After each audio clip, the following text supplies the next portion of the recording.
Welcome back to a Reading Corner. Today we're covering the lore segment for Devil Dinosaur, the latest character in Marvel Rivals of the new season. Definitely the most unorthodox. I was not expecting him to be a playable character, but anyway.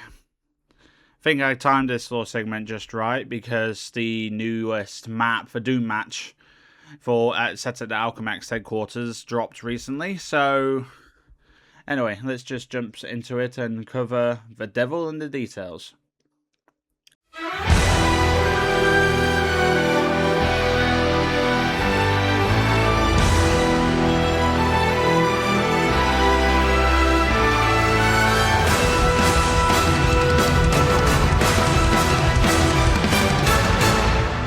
Make way, nerds! Deadpool shouted as he burst through the doors of the Baxter Building's research lab. Deadpool's here, and he brought a friend! Behind Deadpool, a giant red dinosaur docked his enormous head down so that he could fit through the lab's entryway. Despite his terrifying presence, the prehistoric beast's energy seemed far more reserved than the man who had just walked in before him. Reed Richards looked up from his work, completely ignoring Deadpool as he stretched his elasticated neck across the room to take a closer look at the Thunder Lizard. The leader of the Fantastic Four couldn't help but smile when he recognized the acronostic animal. Devil, Mr. Fantastic said. It's been far too long, old friend. How have you been? And where's Lunella? Devil Dinosaur hung his head at the mention of his longtime partner's name. He wanted to tell Reed all about how he and Moon Girl had been fighting crime in Manhattan's Lower East Side when the time-stream entanglement created a rift in time and space that sent the dynamic duo spiraling in opposite directions across the chronoverse. He wanted to explain how he had ended up alone in the Collector's Gallery, only to be set free by Deadpool during a heist gone terribly wrong. He wanted to explain how he'd returned to his home timeline and had been living on Staten Island as a citizen of Deadpool's new monster kingdom ever since. He wanted to say how he hadn't seen Moon Girl in far too long and was desperately worried about her, and that he'd been searching for signs of her every second since he got back. But Lunella was usually the one who did the talking for him, so all that Devil could do was let out a forlorn grumble. Who needs a preteen genius as a BFF when you've got me? Then Devil asked, totally oblivious to his reptilian companion's emotional plight. A bond like the one that Devil and Moon Girl share is rare, Reed, Mr. Fantastic said. It's almost like they're two halves of the same whole. No wonder the big fella's been so restless, Deadpool said. He's just been pacing around on the picturesque swords of Staten Island, letting out these sad howls. But hey, at least they're loud enough to drown out the constant buzzing from that annoying collar of his. His collar? Mr. Fantastic asked curiously. Alright, Deadpool said. I forgot to mention, that's the whole reason we took the ferry over to see you. I can't figure out how the heck to turn this stupid thing off. Let me see, Mr. Fantastic said as he began to tinker with the high-tech device strapped to Devil's neck. Some sort of cross-dimensional beacon. Lunella has always been decades ahead of her time when it comes to her designs. She repurposes everyday technology into extraordinary things. I can't even begin to imagine what she could achieve with unlimited resources at her fingertips. Want to find out, Dr. Richards? A voice unexpectedly replied from the speaker on Devil's collar. A wide smile instantly spread across Devil Dinosaur's face, revealing the countless sharp teeth inside his massive mouth. The dinosaur can talk, Deadpool said to himself. I really did not expect him to sound so cute and sassy. Lunella, Mr. Fantastic exclaimed, speaking directly into Devil's collar. I'm glad to hear your voice. Yours too, Doc, Moon Girl responded.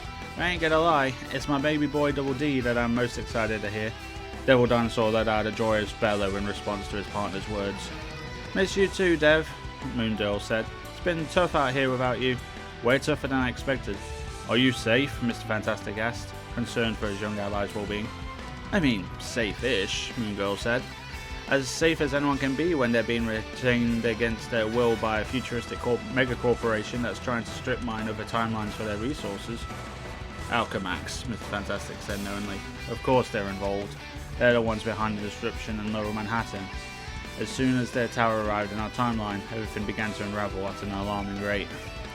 Yeah, well, Moon Girl said, a bit of embarrassment in her voice. It may have had a little bit to do with the whole time plague thing.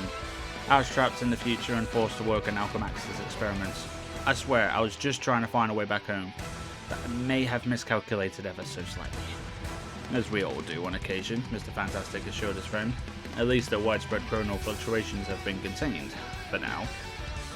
Hold up, did you say Alchemax? Deadpool asked.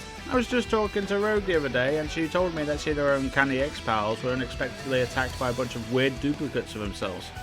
Pretty sure she said that it was Alchemax who made them. They were part of Alchemax's top secret corporate raiders initiative, Moongirl said. It was the company's effort to create a strike force of superpowered soldiers loyal to the brand, but their test run didn't exactly go as planned. The X-Men kinda mopped the floor with them. Turns out, no matter how much you technologically enhance a clone, you still can't beat the real thing.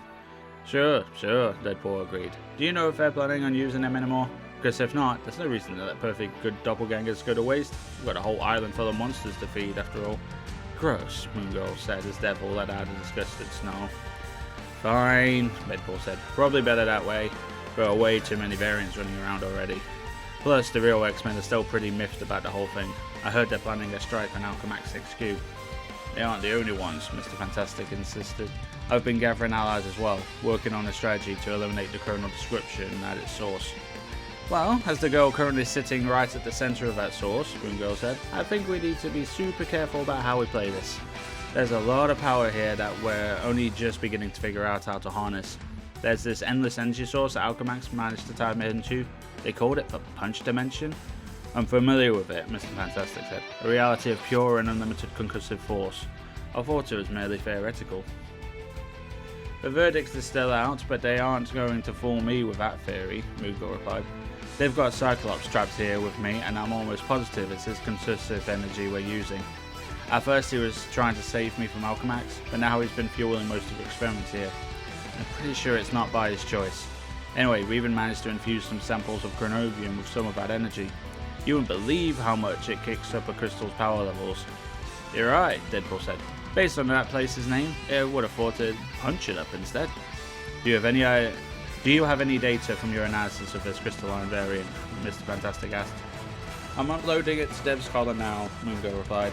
For scientists from the future, the Alchemax research team is nowhere near our level, so it'll be nice to finally have another certifiable genius to take a look. Mr. Fantastic connected a cable to Devil Dinosaur's collar, linking it to Amelab's main computer. Instantly, a string of complex equations began to scroll across the screen. Interesting, Mr. Fantastic said, studying the numbers closely. This could actually be the key to solving a much larger problem. I hope so, Doc, Moongirl replied, because so far, Alchemax is just planning to use this stuff to cause more of them. Oh, I can almost see the wheels turning in that big brain of yours, Reed, Deadpool said. What's the plan? Tony Stark and I have been working on perfecting our designs for the TRD, Mr. Fantastic began. Right, Deadpool nodded. Good old 2D. What's that again? It's been a few seasons. The time stream integration device, Mr. Fantastic continued. It was meant to mend the damage done to the fabric of reality by the time stream entanglement, restoring the remaining alternate dimensions to their proper positions in the multiverse. But through our designs with sound, we struggled to find a reliable energy source. And you think the Punch Chronovium might do the trick? Moongirl asked. Indeed, Mr. Fantastic replied. It does have the power to rip holes between dimensions, Moongirl agreed. That probably means it's got enough juice to patch them up as well. But I've seen plenty of your inventions, Reed. They aren't exactly known for being portable. And for this plan to really work, we need to bring your TRD into Alchemax HQ so I can plug it directly into the power supply. Couldn't you just build it there yourself? Deadpool asked. They're keeping a pretty close eye on me, Moongirl said. They might not notice me reaching out to you on an encrypted frequency, but they definitely see if I start building an unimproved piece of tech. So it's going to have to be assembled out there and smuggled in. I'm not sure I can reduce the size of the device any further than I already have, Mr. Fantastic admitted. Leave that part to me, Moongirl said. I once made a warp engine out of my dad's old cassette player. I once made a life-size statue of myself out of mashed potatoes, Deadpool said proudly, desperate to be part of a conversation. Even if we did manage to create a portable TRD, Mr. Fantastic said, it's highly unlikely we'd be able to get it inside the Alchemax's tower safely. You're almost right about that part, Miss Moongirl said. This place is a fortress with its own army of security guards, and some of the most advanced defense systems are available in the year 2099. It's almost impregnable. Trust me, Deadpool interjected uncomfortably. Anything is pregnable. Just ask the Brood. Luckily though, you've got a girl on the inside, Moongirl continued. I can hack into the defense grid and coordinate your efforts. All you gotta do is keep the Alchemax enforcers and their public eye powers occupied while someone gets the TRD to my workshop. And I know just a fella for the job. What do you think, Dev? You ready to come back to Mama? I'm not sure I like that plan, Deadpool said. I know you and Devil go way back, but the big lug's grown on me since he came to stay in my monster kingdom. And making him a target like that seems like too big of a risk. I mean, he's tough, but not step directly into the line of fire against a battalion of futuristic soldiers tough. You're not wrong, Moon Girl said, but if we armoured Devil up, there's nothing from any timeline that could stop him. I whipped him up a suit once before, and he could take the hits that would have knocked out the thing. I'd appreciate if you could send me the schematics for that armour, Moonella, Mr. Fantastic said. I'd be glad to construct an upgraded version for Devil. And when you come up with the specs for the miniaturized LTD, I can incorporate it directly into the suit as well. And then, once Dev delivers it to me, Moongo replied, I can manually fine-tune its parameters and tap into the Punch Chronovium to undo all the damage it caused. And if that works as planned, Mr. Fantastic added, then we can scale up our efforts and finally fix everything. While you guys are busy building the MacGuffins, Deadpool said, Devil and I can rally the troops and get them ready for a big battle ahead. Sounds good, Moongirl said. But no rush, this may take a while. Ooh, Deadpool squealed. I feel a time jump coming on. Flash forward to several days later. Told ya, Deadpool said, entering the Baxter Buildings lab once again. Now followed by a large group of heroes from across realities and timelines. X-Men, Avengers, and more. Ah, good, Mr. Fantastic said. I've just put the finishing touches on Devil's chrono armor, and the portable TRD is assembled, installed, and ready to deliver to Moongo. Devil let out an eager snarl when he heard his partner's name. Don't worry, Devil, Mr. Fantastic assured him. Once we're done, you and Unella will finally be back together. Alchemax did a number on my timeline, and now that I'm out of the vault, it's back to the mission. But if we get to rescue an innocent kid along the way, even better, the Punisher said as he looked over at the massive creature. What do you say, Big Red? You ready to go to war? As his new armor finished locking its place around the giant frame, Devil Dinosaur let out a roar that shook the entire room. Then let's blow this taco stand and get ready to blast away into Alchemax HQ, Deadpool cheered enthusiastically. Devil was well aware of the danger that awaited him and his fellow heroes, but no one of any era was going to keep him from finally being reunited with Moongo after all this time, and anyone who tried was about to regret that decision for the rest of their very short lives. So yeah, that's the Devil Dinosaur segment. Basically sets up the Doom match mode that is available in Marvel Rivals right now. Interesting about that segment where Rogue was apparently telling Deadpool that they've been encountering doppelgangers from Alchemax, which lead me to believe that that segment that we had at the end of the last season's gallery card, which talked about somebody with the same brainwaves as Jean Grey watching her from across the street, might have actually been a doppelganger, which has got me wondering whether there's a lore segment unlocked for somebody else somewhere in the background that I haven't found yet. Somebody leave a comment and tell me if I'm wrong or not.